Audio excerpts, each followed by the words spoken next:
সৰ্বপ্ৰথম স্নাতক আনন্দৰাম বড়ুয়া। সৰ্বপ্ৰথম আৰু এতিয়ালৈকে একমাত্ৰ দাদাসাহেব ফাল্কে বঁটা বিজয়ী ভূপেন হাজাৰিকা। সর্বপ্রথম কথাছবি পরিচালক প্রমেথেশ বড়ুয়া।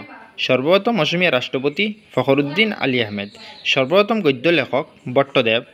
সর্বপ্রথম বোলছবি রচয়িতা জয়মতী জ্যোতিপ্রসাদ আগরওয়ালা। সর্বপ্রথম বুৰঞ্জী লেখক হলিৰাম ঢেকিয়াল ফুকন। সৰ্বপ্ৰথম চাহ খেতিয়ক মণিৰাম দেৱান। সর্বপ্রথম নাট্যকার ব্রজ শর্মা। সর্বপ্রথম দেশের কারণে প্রাণ দিয়তা পিয়লি ফুকন। সর্বপ্রথম জাতীয় কংগ্রেসের সভাপতি দেওকান্ত বড়ুয়া। সর্বপ্রথম মহিলা মহকুমাধিপতি সুচিব্রতা রায়চৌধুরী। সর্বপ্রথম রিজার্ভ ব্যাংকের সঞ্চালক গণেশ ফুকন। সর্বপ্রথম মহিলা সাহিত্যিক পেনশনার নলিনীবালা দেবী। সর্বপ্রথম মহিলা মুখ্যমন্ত্রী সৈয়দা আনোয়ারা তৈমুর।